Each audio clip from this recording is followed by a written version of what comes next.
the Full Court Press with Eric Frandsen and Jason Walker. Welcome back to the to the show that we're doing right now.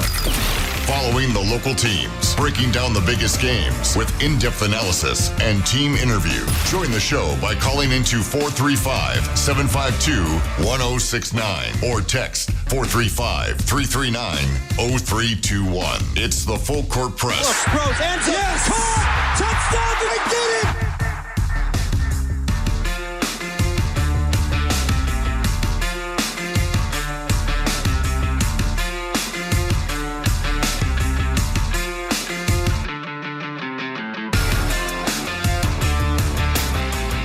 Welcome back into the Full Court Press, second hour here on 106.9 FM, 1390 AM The Fan. Streaming online at 1069thefan.com, the 1069 The Fan mobile app, and on our podcast feed. You can find that at 1069thefan.com or wherever you get your podcasts. You can just search Full Court Press. You should be able to find us. Jason Walker, Eric Frandsen, J.D. Walker here on a Tuesday, a preview Tuesday. We've been looking ahead toward Utah State's game against Wyoming on the gridiron. They've also got women's basketball. They've got their exhibition. We had the men's charity game on. I guess it was their exhibition because they don't have an exhibition per se that they normally do. Like usually have one that's like a week or half a week before your first regular season game. But they don't have that because they just go play Alcorn State. I think that's how it's working. But women's basketball has their exhibition on Friday against Westminster. At least I think that's how you say that. Yep, Westminster College. I always have problems saying that. I know Coach Brooks has problems saying it too whenever I hear him say it. It's like everyone wants to say like Westminster. the temptation to say Westminster. Or I butchered Throw in a few extra vowels. I butchered my deliberate mispronunciation. That's how bad it is. A few texts to get to before we dive into the NBA, which begins tonight. Jazz play their season opener tomorrow, I believe. Yes. The NBA beginning tonight. We'll talk about the Jazz, like what's the ceiling, what's the floor, what to expect for them. Maybe players we are thinking will be a bit of a surprise, maybe based off kind of consensus expectations. And anything else about the NBA. But yeah, a couple of these texts, 8577, mirroring a thought from Eric. So maybe 8577 is Eric's burner account trying to get this topic out here. But yeah, mentioning Max Alford, saying, where has Max Alford been? I thought he was supposed to be a great up-and-coming linebacker. Yeah, a guy who was the starter at the beginning of last year and got injured on snap one, but kind of fell to the back of the depth chart. He was the third-string linebacker coming out of fall camp. I think he's been on the field, but he has two tackles recorded on the season. So he's played in some game. Yeah, but he's not been active out there. You've had Clyde Washington and John Ross May out there for the majority of snaps. They haven't dipped deep into the linebacker core much this season, except for now where they've had Clyde Washington out, but they've gone more to John Miller and Logan Peely than they have, and also Bronson Oliveo and Jaden Pearson. Like, those are basically all the linebackers. So Max Alford, I think he just got buried too far down the depth chart, or he's injured. I don't know, one or the other. Yeah, that's what I don't know. I honestly had the same question over the weekend. I was going to ask it on Monday, and I just flat forgot. Yeah, I've been wondering where he was. Where has he been?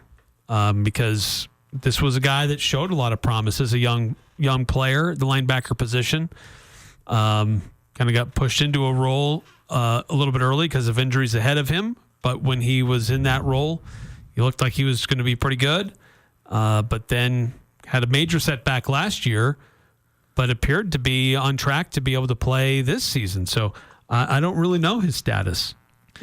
9-1-5 with the text, will weather be a factor in the Wyoming game? Like snow, wind, ugly cowboy without clothes in a bourbon barrel? Oh, yeah, that guy's scary. Yeah, I looked up the weather on Saturday, and it looks like it's going to be a beautiful day for football. 68 degrees, partly cloudy, just a 13-mile-an-hour slight breeze. But should be beautiful afternoon, early evening for football in Laramie. It's football weather. So 9315, you might see a chapless cowboy out there. It's so nice. There you go. Yeah. Perfect. So let's jump into the NBA, the sport where only 7 teams matter.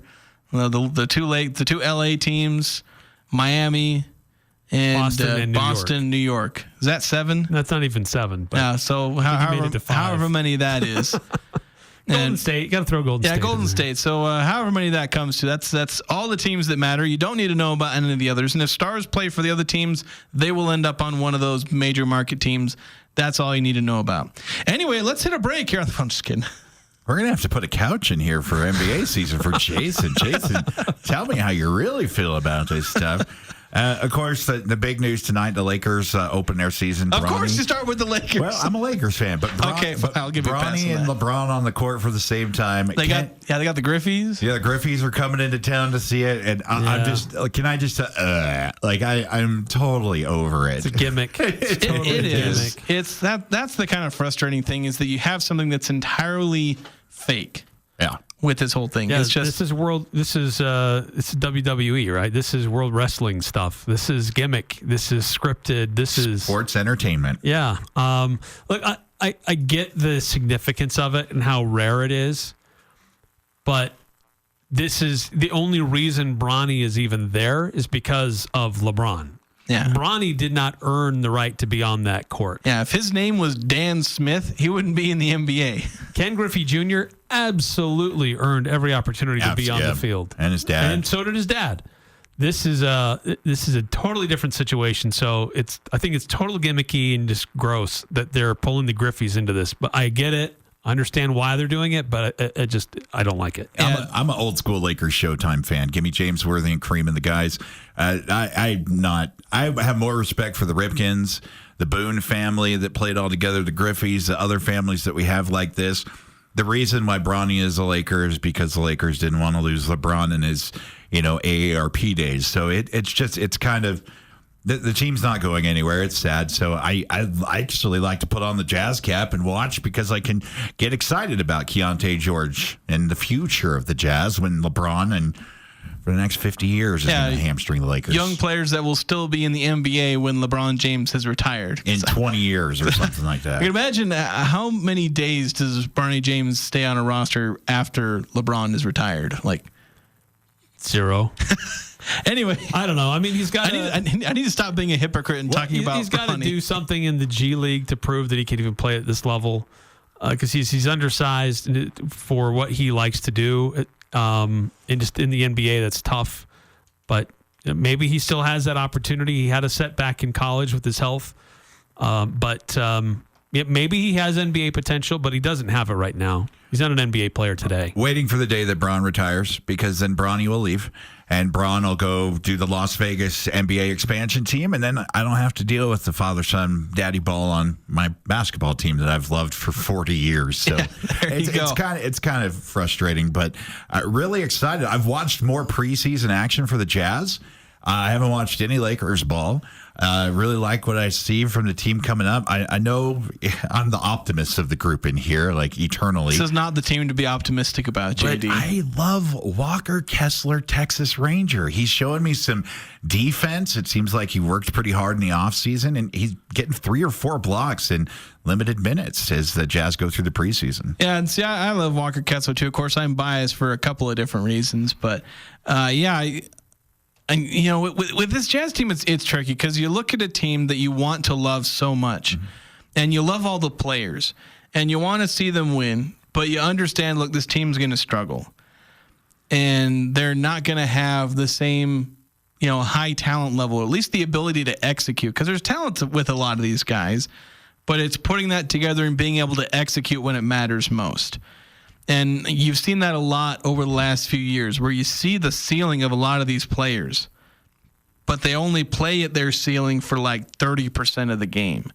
And so you're like, my gosh, I see it. I see Walker Kessler going out there putting up like 15 and 15 and 3 blocks. Yeah, right. And the next game, he's like invisible. And it's like, my gosh, my man, you love him so much.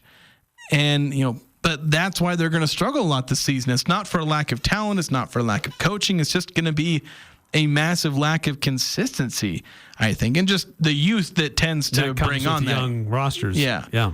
That's in, a lack of development and experience and things like that. So, and that's what you kind of got to watch this season knowing. It was like back in, 2013 or 2014, I forget exactly which year, but it was when it was the year they drafted Trey Burke. And it's like, I would watch that year and I'd just be like, root for all the individual young players. Like, they score 2 points. Like, yes, ignore the score that says we're down by 20 points. 2 more for, Gordon Hayward or Derek Favors, whoever it was at the time.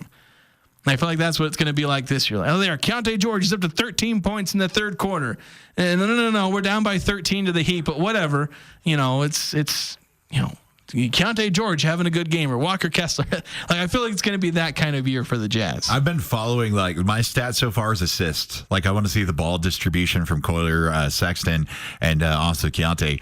And that's the stat I'm getting excited about. And, of course, block shots always, because I love just the level of disrespect, just swatting that away. So, I get it. And the cool thing about it, I think the best thing that's come with following the Jazz relocating here in northern Utah is the fans, because I've always known Jazz fans are passionate. You guys are loyal, and you guys would probably make bodies disappear for your players, whether it's a good season or a bad season. It's one of the best fan bases across the planet.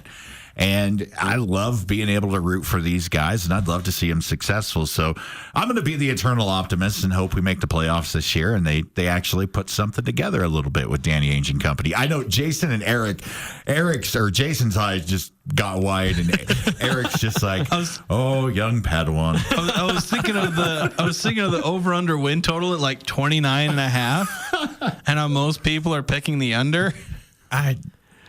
Yeah, look, there's a universe where Utah Jazz make the play-in, and are in that same universe, the Jazz probably won both titles against the Bulls.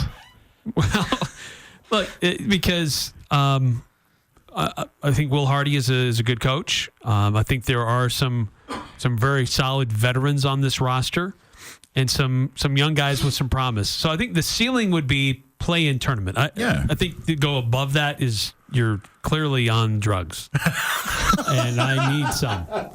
But I think that, look, because you got Keontae George, he continues his development. If Taylor Hendricks develops into a solid two-way player, I think that there's some signs that the mix of the young guys with the veterans that they have, we've seen Will Hardy and this team take reclamation projects and turn very competitive teams out of them. So the ceiling for me is right there at the play-in tournament. How likely is that? I don't think it's very likely. But I'm with you guys that I'm really interested to see how well these young guys develop and do they blossom. Does Cody Williams do well? Is Collier the next point guard, or this is going to be a sifting experience, right? Who really is going to show out to be an NBA talent and who just isn't quite ready? And that's what this season's all about for the Utah Jazz and their future. So I'm kind of torn because I look at Isaiah Collier and then I look at Keontae George, and it's like, you got two guys who are like billed as point guard of the future. And Keontae had a pretty solid year one as a rookie. He had his ups and downs, but showed way more playmaking potential than I gave him credit for. I was making fun of like Tony Jones because he said he made the report that the Jazz thought Keontae George was a playmaker, and I was like, you need a playmaker. And then he went out and averaged like 4 or 5 assists for a good chunk of the season. Then he can certainly build on that and increase his efficiency. From a rookie year where most rookies have terrible efficiency, and Keontae was no different. But so he was the point guard of the future, but then you bring in a guy who there's also a lot of hype for his passing ability and his ability to be efficient and maybe be a bit of a bulldog in driving the ball to the hoop. It's like, are you going to split loyalties here between these two guys? Is there going to be enough minutes for both? Because you also got Patty Mills, Colin Sexton.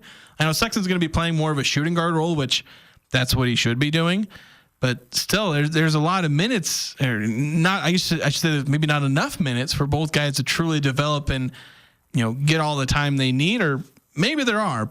I don't know. Maybe I'm just talking out of both sides of my mouth here. But I just worry a little bit about, again, like split loyalties there with like who's the point guard of the future for real. I think, reading the stuff I've seen, I'm big on Isaiah Kohler. I feel like he'd be much more hyped as who he was and more focused if he didn't have the spawn of LeBron there, sharing the spotlight with him. But I feel like he gives us a better shot defensively against the point guard to harass that. And I could actually see, I know there's been some talk about it, George moving over to, playing the shooting guard position with him there. The problem is, do you guys think that combination, or even throw Sexton in there a little bit? You could throw Patty Mills if you want. Is that enough size to defend a shooting guards and point guards in the NBA with that kind of matchup in the lineup? Do you see Collier or Keontae having the size to be able to hold up defensively? Yeah, I think in a 2-guard lineup like that can be tough. We've seen there are some cases in the NBA where they do roll out 2 guards out on the floor, who are both good at ball handling and playmaking, just to create matchup problems for opposing defenses. But then it's kind of a pick your poison, because defensively they can be a bit of a liability. So you have to decide, do we want to be more efficient on offense during this stretch? We're going to have to give up some things defensively, but do we have other guys who can maybe help pick up some of that slack? So I don't know that there are always going to be perfect lineups for the Jazz, but this roster does provide quite a bit of versatility across various different positions. So that is one thing I do like about how the Jazz front office have put this team together and through these last couple of drafts and a few additional free agent signings here and there, is that it is a roster that has a lot of versatility. You can throw a lot of different looks on the floor based on what your opponents are doing, or force them to try to match what you want to do. Yeah, I think Collier and George is more likely to work. I mean, we had Mike Conley and Donovan Mitchell, a pair of 6'1" guards, starting together. Great example. And that had its issues. You're closer to making it work because Collier is 6'3" and George listed 6'4", and that's a lot closer to where there's more shooting guards who are between 6'4" and 6'6" than there are ones who are like 6'1", 6'2". So you're more likely to make it work, and especially like you can have a 6'4" shooting guard who will technically be undersized, and if they're just good enough on defense, they can make it work against guys who are taller than them. I remember Tony Allen wearing, Kevin Durant's shorts one game with how much he was hounding him and just turned him into some other guy. Wearing his shorts. I like that. Yeah. I'm stealing that one. I think I stole it from somebody else, so we'll move that train along. But yeah, it depends. I don't think Keontae George is going to be anything particularly special on defense. Collier maybe. There's potential there. He's got a little bit more bulk to him. I mean, he's listed 210 as a rookie. He also was disturbing those passing lanes in the minutes that he got. I saw him doing some of that stuff. So I think there's a chance that he could defend shooting guards, even if you're undersized, if you put in the work and if you've got enough of the physical tools, like you're not like 6'1", that's a bit of a stretch. You could make that 2-guard lineup work. And even then, you'd probably only want to go situationally, but situationally works. I mean, Golden State's depth lineup was situational. That wasn't their starting lineup. They just went with it at times, and it worked spectacularly for them. So you can make it work. Maybe that's the secret to my worry, is to have these guys be the 1-2. But I think that's something that we'll find out this season. Some of the big dates during the NBA season that I get excited about are NBA free agency in the offseason. Of course, the start of the NBA season. But I want to ask you guys about my other favorite time, and we're going to fast forward a couple of months. What do you see the Jazz doing at the trade deadline? I know that's going to depend on in-season progress, but right now, if we're to believe this is a developmental year for the Jazz, what do you see them doing, if anything, at the trade deadline as we're, storytelling in the future? If there's any year where they're going to stand pat, it's going to be this one. At most, they trade away Jordan Clarkson or Patty Mills or one of those or Colin Sexton for whatever. Maybe they get a huge offer for Walker Kessler or something like that. But more than likely than not, I just see them kind of sitting it out because nobody's going to overpay for anybody on the Jazz, and the Jazz aren't actively looking to sell, and that's just two ingredients for no trades. Yeah. Sure. There's the breaking great analysis from Eric Frandsen. Well, it was kind of funny. I saw it this morning. Draymond mentioned that Danny Ainge was being difficult when it came to acquiring assets. Yeah, and I'm exactly. like, for peanuts. Because he wouldn't trade Lauri Markkanen for Moses Moody and Jonathan Kuminga. And some used binders back in the copy room. We start talking about the original Moses and the 10 Commandments, like we could start talking. Yeah, but that'd be pretty good. I also heard that there was a rumor Mitchell Robinson went down for the New York Knicks and that Kessler was a target. And they talked to the Jazz, and Danny said 2 first-round picks. And I know the fans are like, what? Wait a minute. But that also leads me to believe that Danny's got some belief in Walker this season, just like he does with his other chess pieces, that, yeah, everything's available for the price, but you ain't going to like the price. You got to pay like double or triple what the market would normally dictate their worth. So the Jazz aren't going to be selling on the cheap, so they're not going to sell because nobody's going to want to overpay for these players. Because we're in a market right now where nobody wants to overpay because you got the whole second apron and whatnot. So teams are desperate not to overpay, and they're being as stingy as ever with first-round picks. So, yeah, just recipe for not trading. Yeah, and to Danny's credit, he's like, look, you want a deal? You want to make us an offer? I'll listen to any offer. Yep. Got to make me an offer. I can't refuse. You just got to realize it's going to take a really high price to take away our all-star guy. Yeah. And so, I think he's doing it absolutely right. And people say, "Oh, you can make an offer for Lauri Markkanen. They must not be pleased with him." No, that's not it. He's just like, "Look, I have assets. I have great products here. If you want one of my products, the asking price is really, really high. And if you're going to pay that, you're going to offer that for this guy. We'll be sad to see him go, but look, I'm not dumb." If you're going to make that offer, I'm going to have to consider it. If you want the merchandise, you got to pay for it. That's right. We got to go ahead and take a break. We got to say goodbye to Eric. He's going to head up to Utah State football practice. Going to interview a couple players, as he does every week. Well, if I've kind of missed out the week. last few weeks. So. Yeah, for a bunch of different reasons normally. But we're going to go ahead and take a break. Or JD? I love the Know Your Aggies questions. I'd like to know where you dig up those questions sometimes, because just when I think I know I've got what you're... a working list here. When I think I know what he's going to ask, then it's like, tell me, how good are you at ping pong? Like, it's just crazy the stuff he comes up, and you get great responses from our students. Yeah, it's really fun. Really fun to get to know the players. It's a lot of fun doing those things. We'll let Eric go, and we'll come back. We'll talk. What do we got on here? Oh, the NIT. That was one of the bits of news today. Changes to the NIT and how they're going about that. So we'll have that next on the Full Court Press. Ski season is coming, which means Season Ski Rentals. This is Mark at the Sportsman, where we have over 20 years of season ski rental experience. We rent to kids and adults. Come in to get season ski rentals for your entire family. We like to wait a little later in the fall because there is a chance your kids might grow out of their boots by the time ski season actually rolls around. Starting at $69.99, you will get the right gear for your kids to ski this year at the Sportsman on Main Street in downtown Logan, with tons of parking in the back. Are you looking for compassionate and reliable care for yourself or a loved one? Look no further than Aegis Home Health and Hospice. I'm Tom Sherlock, a licensed social worker, part of the dedicated team of professionals committed to meeting the needs of our community. Voted best in Northern Utah 2 years in a row, we pride ourselves on delivering exceptional service that you can depend on. We're here to ensure comfort and dignity every step of the way. When it comes to your health, choose the agency that Northern Utah trusts the most. Choose Aegis. Visit myaegis.com or call today 435-723-9000. Markets are unpredictable, but reaching your financial goals shouldn't be. Adams Wealth Advisors is dedicated to helping you navigate these challenges and ensure you're prepared for every outcome. Whether your financial plan revolves around advanced tax planning, estate planning, business strategies, retirement planning, or investment management, Adams Wealth Advisors team of CPAs, CFPs, and CFAs will provide the expertise needed to help you reach your financial goals. Visit AdamsWealthAdvisors.com. That's AdamsWealthAdvisors.com for more information or to schedule an appointment. It's the Full Court Press with Eric Frandsen and Jason Walker.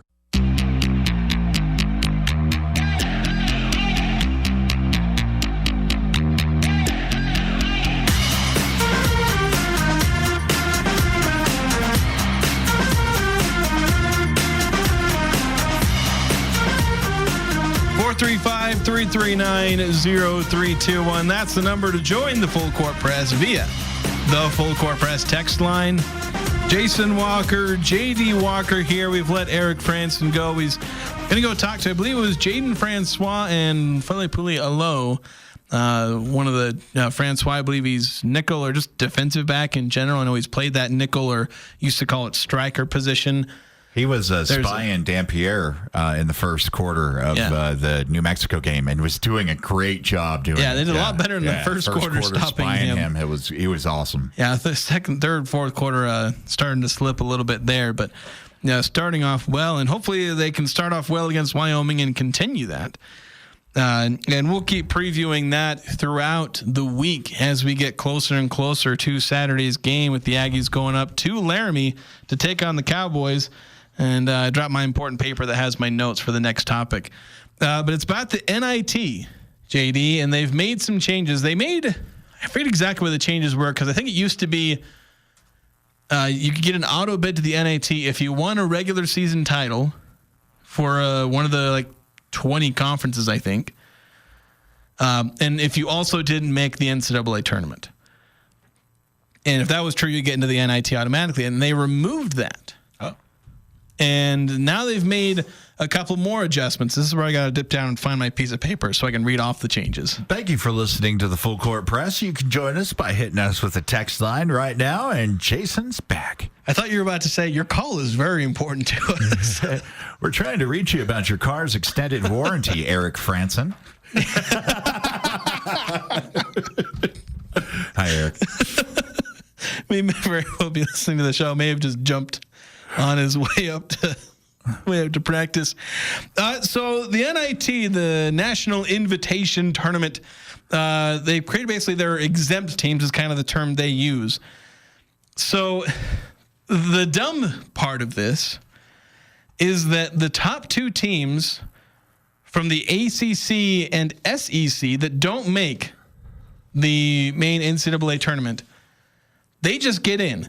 Doesn't matter how good or bad. Like in some weird world, let's say every team from the ACC and the SEC went 0-30 somehow. I don't think that's actually possible, but you would still get two ACC and two SEC teams in, no matter how good they are. No matter how bad. Let's say you get a year where you get 7 or 8 ACC teams in, because that happens some years where these conferences have a ton of really good teams, and so a lot of times they justifiably get 7, 8, 9 teams in. But then suddenly you're getting their 10th or 11th teams or something like that you could end up with. Teams that'll literally have losing records. And they're getting in? It's kind of like the NFL, what was it, 10, 15 years ago? That certain team got into the playoffs with a losing record. Yeah, tell me about that. Yeah, tell me about that team. I was there. It's a day that it marked because the assassination attempt on Gabby Giffords took place in Arizona. I remember walking in the stadium, and an earthquake hit Seattle that day. Marshawn Lynch's Beastquake happened. So, we were the 7-9 Seahawks in the playoffs. You at least kind of justified it by at least winning in the playoffs. Yeah, if you call that a win that year. But they won. The thing is, they hosted the game. That was the weird thing. That's 7-9, yeah. Yeah, so that's kind of the dumb part of this, is that you basically get auto bid teams from just being in a certain conference. The other changes I can at least sort of get behind. You have the so the other thing is in addition, the top team not selected to the NCAA championship from the top 12 conferences, and the rank for the top 12 conferences is based on Ken Pomeroy's rankings. He has a ranking for the conferences based on his metric. And so so that you have whatever the top 12 conferences are, you have the top team from that conference that doesn't make the NCAA tournament, which means a Mountain West team is going to get probably an auto bid to the NIT. Excuse me, my throat's drying up now. Having all kinds of problems. Because we're talking about the NIT, and we want to go dancing in March. That's sorry. Yeah, the NIT. It's the classic, not in tournament. That's the old abbreviation. Is it just odd to me, or does it seem like they solved a problem that they really didn't have and made it more complicated in the process? Yeah, they had it worked fine to begin with. If you were good enough to get into the NIT, you got into the NIT, and. And there are a lot of teams that turn down a bid to the NIT. Now you're probably going to see some of these ACC, SEC teams that are, eligible or exempt, and they're going to decline the invitation because they don't want to go because they feel like it's beneath them. The last thing is that any regular season conference champion, they can if they don't, again, all the qualifiers here are if they don't get in the NCAA tournament, because that's the ultimate, they're not going to the NIT. So any regular season champions who are in the top 125 of the teams based on an average rank of there's 7 different rankings, including KenPom, Net, ESPN's metric, all that. So there's 7 different metrics. Those regular season champions all get into the NIT. Which it just feels like it's just a way more complicated version, because I get they're trying to get the best quality teams in, but you're already picking from the not top 68 teams in the country. You're not necessarily going to get the top quality teams. You're going to get some mediocre teams. You're going to get some, the regular season champion of the 19th best conference because they lost in their conference tournament. That's who you're going to get. But that was kind of the magic of basketball anyways. Those teams could keep playing even though the system kind of jobbed them of a shot in the NCAA tournament. Yeah, I mean, it's kind of like you have the first, 68 people on your list that you want to ask to prom. And then, they all said no. So now you're going to, 69th, 70th, 71st. And even some of them are going to say no. So it's interesting to see how... It's like the definition of beggars being choosers. Yeah, it's really weird. It's just a weird thing to come out and say, we're going to do all these qualifying stats and all this stuff, and it's going to come across to get an NIT. You put all this work in to just have somebody say, you know what, we're going to stay home. They're trying to protect the integrity of the NIT, JD. That's what they're doing. Okay, it's NIT, short for nitwit. There is no integrity. Come on, let's go. We're good. 8968 on the text line says, as you and I know, Jason, the only good part of Wyoming is their color scheme, brown and gold. Yes. So as part of my therapy, this is totally endorsed by me, JD Walker, when we lose at Merlin Olsen Field, I rage beat the team that we lose to. And so I play NCAA. My wife is watching, and she's like, oh, the mustard brown guys. Man, you got to fear them guys. So now I can't. Brown mustard is now all I see. So both me and A96, they went to Davis High. And Davis High, they are brown and gold. Oh, all right. Going back to the well, I see it. I was a Crater Comet. Yeah. A lot of originality. Comets in the middle of Southern Oregon. How is that? What else is there? But that's news. A lot of people make fun of the brown and gold, but Wyoming's an example of a team that pulls it off pretty well. But I know a lot of people made fun of. They make fun of my alma mater for their color scheme, and I think it stands up a lot better than other people, and it's a lot more creative. Unlike Westfield, who just copied the Texas Longhorns. Oh, well, hey, just heads up. The Logan Grizzlies remind me a lot of the Montana Grizzlies. There's the, we've got Ridgeline, the Riverhawks. Kind of, the color scheme reminds me. They're all good. You got good color schemes here in Region 11. Logan's is fantastic. I love that maroon. Then you add, the gold to it.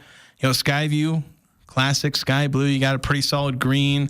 You got Ridgeline where they've almost got a foot into the Oregon Ducks territory as far as that neon green, but they make it work pretty well, and a nice blue to go with it. Reminds me of those Seattle blues and greens that they got up there. Yeah, and then Mount Chris doing a lot with that, again, in a navy blue, but that really nice standout orange. Mm-hmm. Looking pretty good there. And Bear River, just a classic black and red, and they do really well with that. So it's you got a ton of great colors, unique, solid mascots. Bear River Bears, you got Logan Grizzlies, Skyview Bobcats. You're getting creative, and then there's some that just aren't creative. But, Cache Valley, we have beautiful fall colors out here now, and we have 4 seasons. And Laramie, brown and gold is pretty much the most colorful they get. So it's based off, I was always told that Davis High was based off, the color of the farms, essentially. I get it. Which I've heard about 16 different origin stories for why Davis is brown and gold and why they're called the Darts. And I don't know which one's true. You're a Dart? Yeah. We're Comet and Dart. There we go. Wow. That's probably the 2 most unique high school names. Well, that in the Buckaroos of Monticello, my dad's old stomping grounds. Your dad was a buckaroo. That's awesome. And they're black and orange. They're Halloween colors. Oh man, one day. And I think Mr. Walker, I can't believe I'm beating a buckaroo. And I think their logo is the same as Wyoming. Essentially, I think they have the cowboy riding the bucking horse. So. Which high schools steal logos from, or I don't know, steal's the right word, but they borrow logos from colleges and NFL teams, and nobody really cares. Well, I mean, when you think about it, except for the robbery of creativity, but that's the only issue. If you can make it work, you can make it work. But you think about it, there's a reason why they probably keep that connection, high school, college to the NFL. Those color choices, it's kind of a feeder league when you think about college and high school. That's preparing these athletes for the possibility one day to play on Sundays. Yeah, there you go.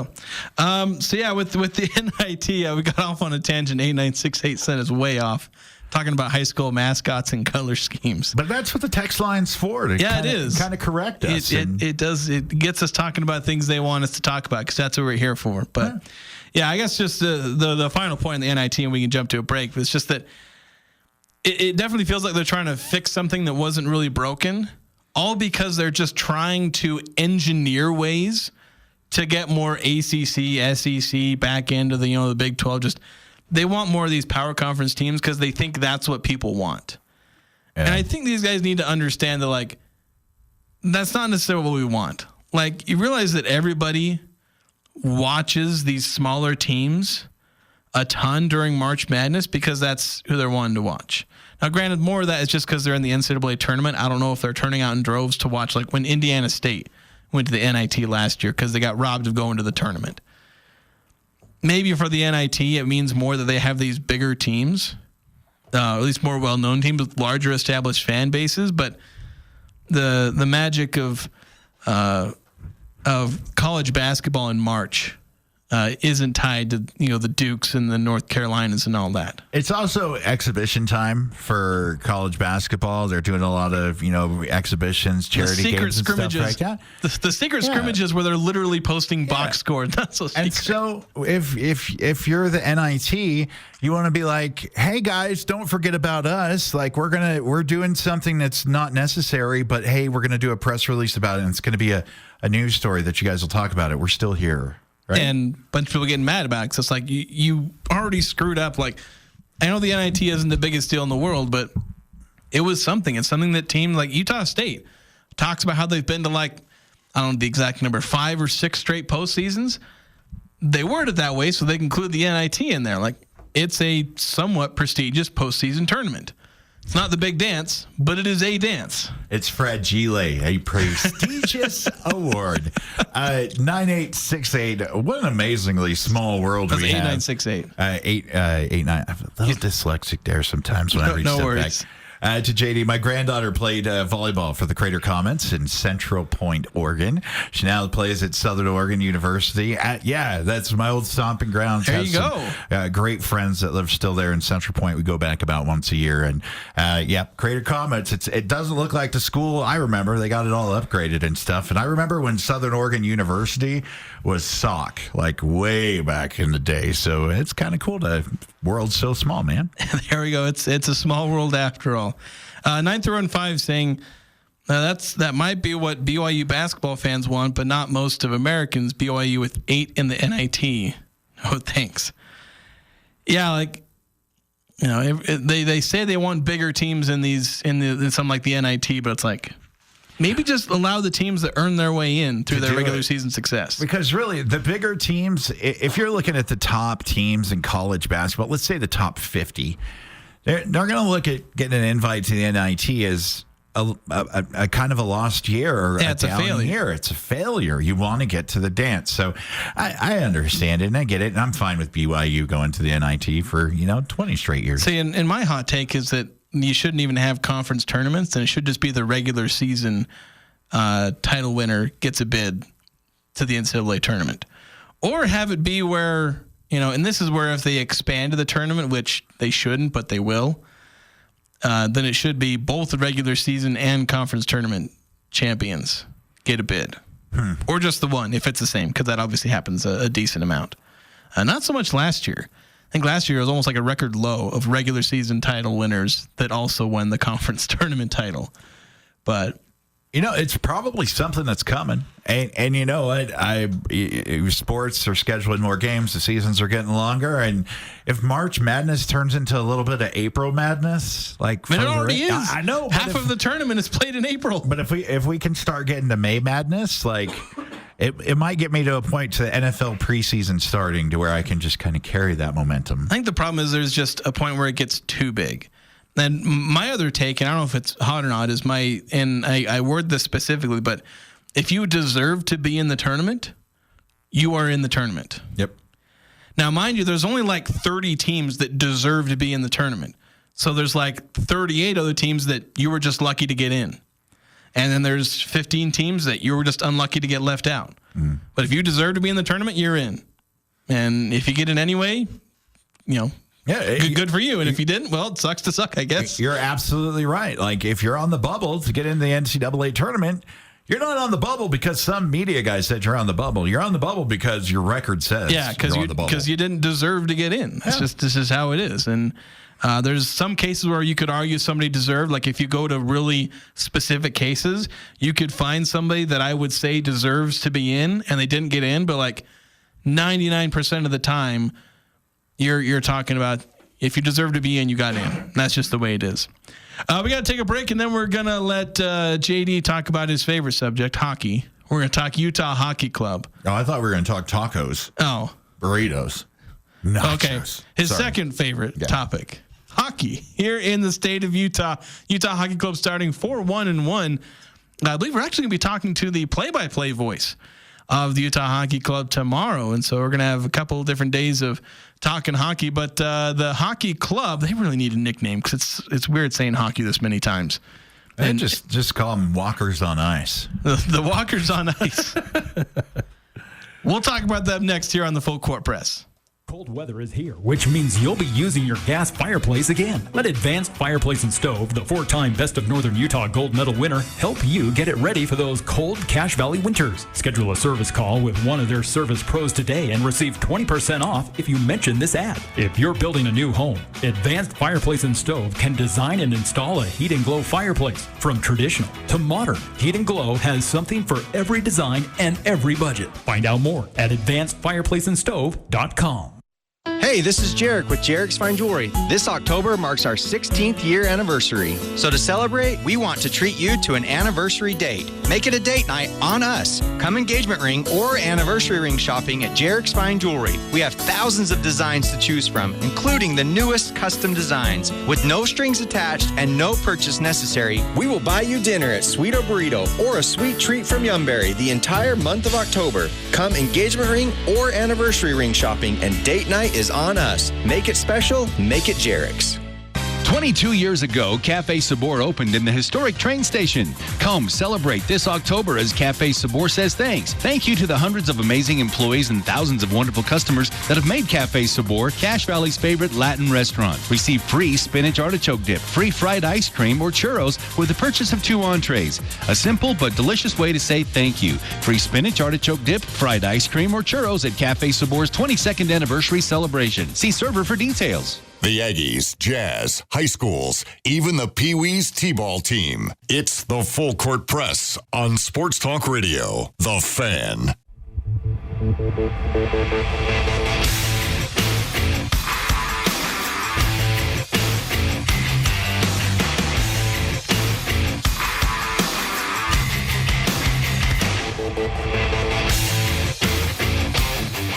And we're back here on the Full Court Press.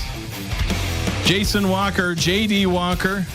JD's over there salivating over hockey, as that's our subject for this segment. Utah Hockey Club, 6 games into the season, 4 wins, 1 loss, and 1 overtime loss. They're at 9 points. 22 goals for, 20 goals against. What is it? 4 of their 6 games have gone to overtime? Yeah, the high scoring, giving up a lot of goals on the other side, goaltending doing a little rough.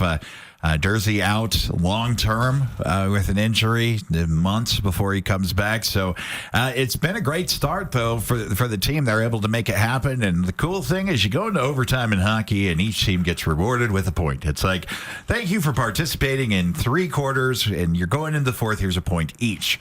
And so that kind of helps with some of the loss and the overtime stuff like that. But tonight, NHL Frozen Frenzy, every team in the league will be active in an 8-hour window from about 4 o'clock our time to about 9 o'clock our time is when the puck drops. Every team in action. Last year, 102 goals scored, 2 shutouts, and 2 overtime games. It's basically you can just jump around and check out everything. The Utah Hockey Club plays tonight. I'm going to have to pull up who they play because I've just been all... Ottawa Senators. Oh, Ottawa? They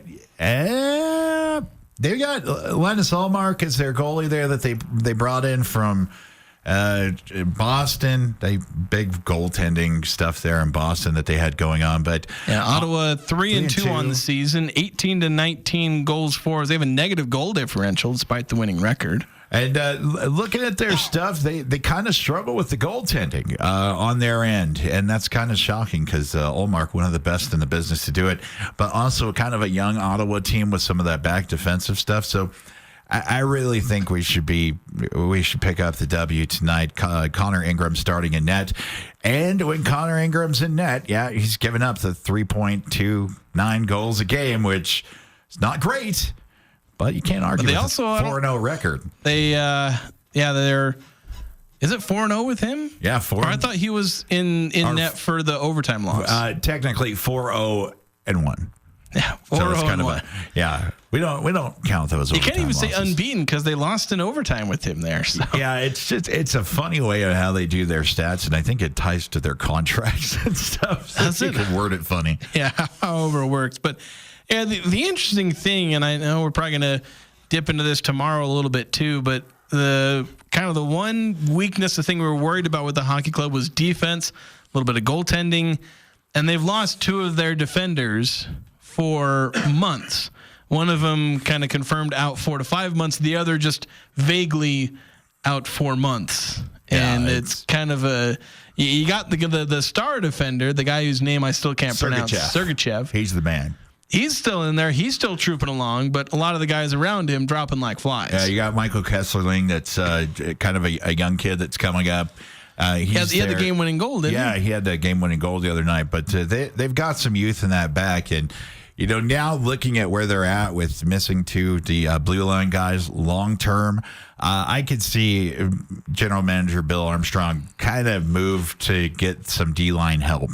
That's going to be, it's not the sexiest acquisition. Of course, in hockey, you want, somebody who scores goals. Yeah, but they kind of got a lot of those guys anyway. Yeah, they're going to have to dip in the well, maybe give up some of that talent and try to bring in something to solidify that back end because the NHL season's long and fans get used to undisclosed timelines and upper body and lower body injuries. That's basically all you get. That just sounds like college where everyone is day to day. This is better where at least they kind of gave you a timeline. Every college player is day to day until they're suddenly out for the season. Well, yeah, the coach for the hockey club on Thursday breaks down all the injuries. Still waiting for that injury report from the Aggies. Not until Thursday, right? Yep, Thursday. Yep. We'll phone up Nate Darling. All right, can we get the latest info? 12:01 a.m. NBA free agency style. Basically, I think I'd get my credential revoked if I called Nate Darling at 12:01 a.m.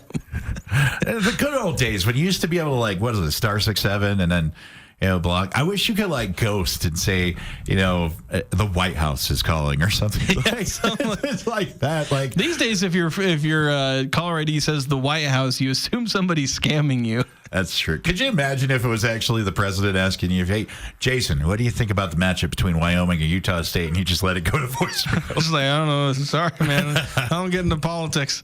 But it looks like Utah's a favorite tonight over Ottawa. It should be a great game. 7:15 drop time, and it is in the middle of just looking right now. There seems to be 9 or 8 games going on. It's fun. Yeah, and you'll be able to hear that game here on the Fans. You mentioned the 7:15 puck drop. Or is it 7:15 or 7:30? It says 7:15 here on ESPN, but those guys at ESPN. It's always 3, 4, 10 minutes late. Yeah. Just they plan that. I tell you the time that like I was at the Mountain West tournament, and like you'd have like the announced tip was like 2:30, but then they handed us like I don't know why they were handing it to us, but like they handed us a schedule of like teams come out at this time like by the minute, like teams come out here, national anthem here, and scheduled tip off time was like 8 minutes after like the again if it was 2:30. The schedule they handed us said they wouldn't tip off till 2:38. And mind you, they kept to that schedule on the dot. Like national anthem at 2:28. National anthem was starting at 2:28. Yeah. So like they know how to keep to a schedule, and yet they deliberately start games 10 minutes late. Yeah, there's some. I think there's some venues that actually have curfews and things like that they have to be done. And I know in concerts, if you even go over a minute, it's thousands of dollars of fine. So I imagine everything's dialed in pretty close to that too. Yeah, so that's the conspiracy. We got to take a break. When we come back, we'll wrap up the show here on 106.9 FM, 1390 AM. The Fan.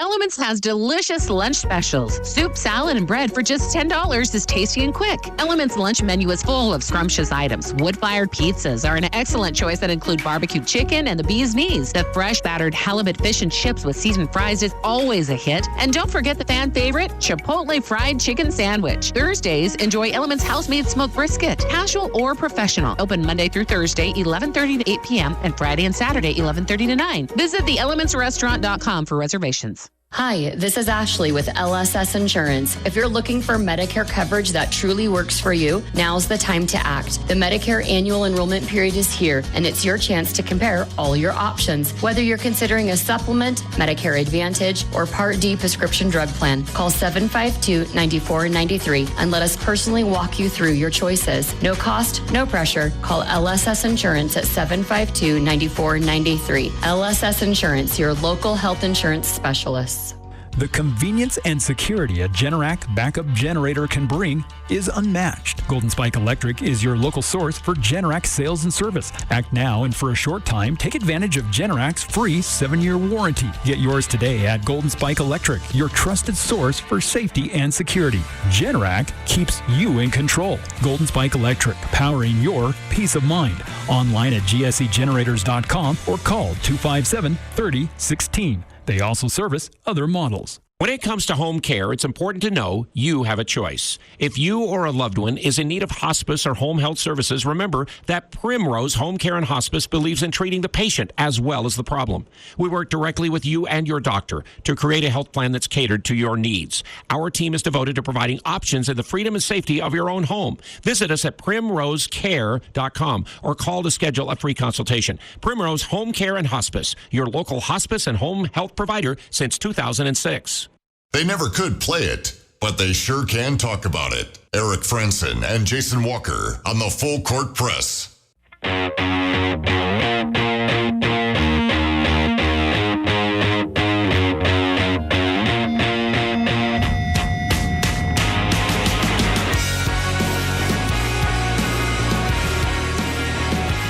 6292 here on the Full Court Press text line with the important questions. Who do we need to talk to so we can watch hockey games on the antenna here in Cache Valley?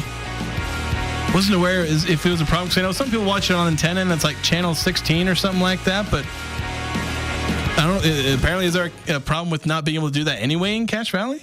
I've seen people, everybody says using the antenna, best way to do it. You know, you go to Walmart, you spend $10, you avoid all the blackouts and stuff. Yeah. You don't have to pay for the streaming service because it's so close. So it's worth the investment. You can get it. There's a little back behind it to work it out, but it's pretty simple to do. For me, oh, by the way, Eric Frandsen reporting live from Aggie. Breaking news. Maps Alford was in uniform today. Yeah, we're wondering about Max Alford. We don't get it here in Cache Valley. It's channel 16. So yeah, I guess they just don't broadcast the games to Cache Valley. 6294. I'll look more into that tonight and see if I can't find a reach around or something like that. See, my reach around is, I've got an ESPN Plus subscription and I also have a VPN. Yeah. So my phone thinks or whatever I have is in Seattle. That's where it thinks I am. And so I get to watch Utah Hockey Club.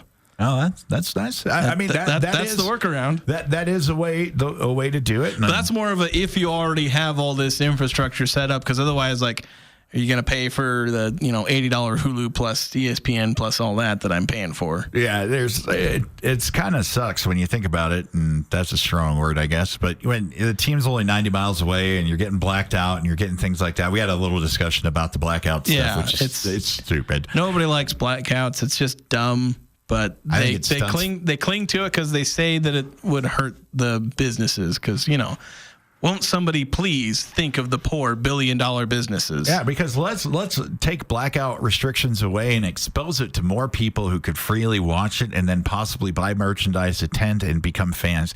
Yeah, I get it. The blackout model worked well back in the 80s, 90s, and early 2000s when we were all kind of living in our bubbles. Wherever we were at, our local media and the national media kind of told us what to do. That's not the case anymore. Yeah, the problem is the blackout is where you're talking about being blacked out from Vegas Golden Knights games.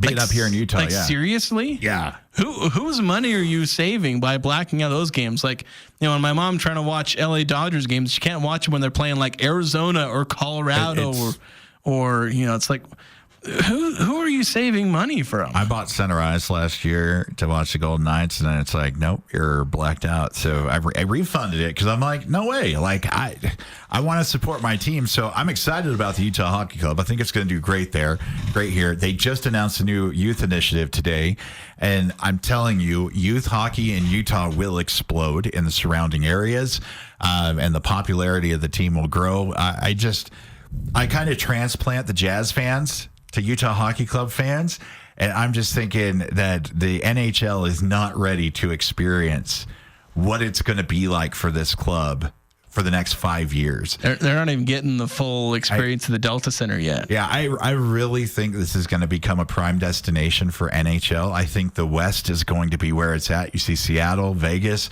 Salt Lake. It's going to be kind of the new cities where players want to come and settle down, especially players that have those hockey family Canadian values.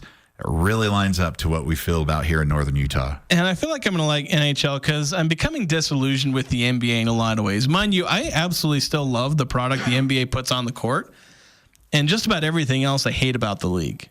Where the way that it works, the way the media works, the way the players, some players act, I should say. Because there's a lot that I like. There's a lot of fake tough guy or players who are soft because they're bothered about stuff that happens on social media.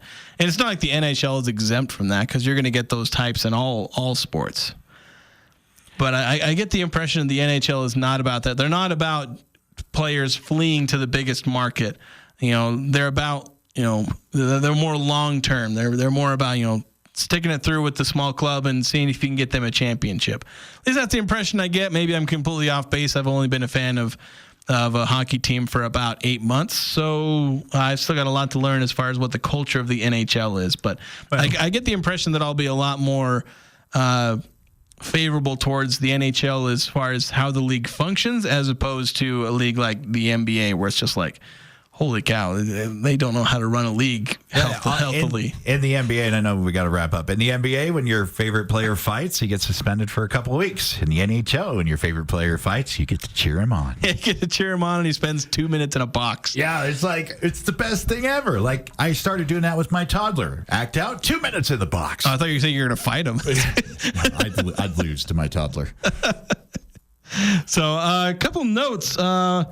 Pac-12, they signed I don't know, it was a firm or a company, Octagon. They're actively shopping their media rights, trying to maybe get an 8th team in the conference before they go to market. Of course, we'd heard that it was going to be kind of the other way around, so not sure if that's kind of changing the landscape of what the Pac-12 was trying to do with conference realignment.